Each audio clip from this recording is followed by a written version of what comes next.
Hello, ഇന്ന് ഞാൻ ആമസോണിൽ ട്രെൻഡിങ് ആയിക്കൊണ്ടിരിക്കുന്ന വീട്ടമ്മമാർക്കൊക്കെ ഏറ്റവും ഉപകാരപ്പെടുന്ന ഒരു പ്രൊഡക്റ്റിനെ കുറിച്ചാണ് പറയുന്നത്. അപ്പോൾ ഇതാണ് ആ പ്രൊഡക്റ്റ്. ഇതാണ് non scratch dish wash cloth. ഇതുകൊണ്ട് നമുക്ക് സ്റ്റീൽ സ്ക്രബ്ബർ വെച്ച് നമ്മൾ കഴുകുന്നത് പോലെ അത്യാവശ്യം കറയുള്ള പാത്രങ്ങളൊക്കെ കഴുകിയെടുക്കാൻ പറ്റും. അതുപോലെ തന്നെ ഇപ്പോൾ ഈ വീഡിയോയിൽ കാണുന്നത് പോലെ നോൺ സ്റ്റിക്ക് പാത്രങ്ങളും നമുക്ക് നല്ല വൃത്തിയായിട്ട് കഴുകിയെടുക്കാൻ വേണ്ടി പറ്റും. നിങ്ങൾക്കിപ്പോൾ വീഡിയോയിൽ കാണാം, ഇതുകൊണ്ട് കഴുകുമ്പോൾ ഒട്ടും തന്നെ സ്ക്രാച്ചൊന്നും വീഴുന്നില്ല. അതുകൊണ്ടാണ് ഇതിന് non scratch dish wash cloth എന്ന് പറയുന്നത്. ഇനി പാത്രങ്ങൾ ക്ലീൻ ചെയ്യാൻ മാത്രമല്ല, ബാത്റൂമിലെ ടൈൽസ് ക്ലീൻ ചെയ്യാനും സിങ്ക് ക്ലീൻ ചെയ്യാൻ, വാഷ് ബേസിൻ, അതുപോലെ തന്നെ സ്റ്റൗ, ഇതൊക്കെ ക്ലീൻ ചെയ്യാൻ ഇത് നല്ലൊരു പ്രൊഡക്റ്റാണ്.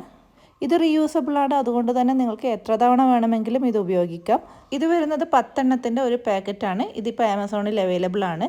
അതിൻ്റെ പ്രൊഡക്റ്റ് ലിങ്ക് ഞാൻ കമൻറ്റിൽ പിൻ ചെയ്ത് കൊടുക്കാം. അപ്പോൾ ഇത് ഉപയോഗിച്ച് കഴിഞ്ഞതിന് ശേഷം ഇതുപോലെ നന്നായിട്ട് കഴുകി വെയിലത്തിട്ട് ഉണക്കിയെടുക്കാവുന്നതാണ്.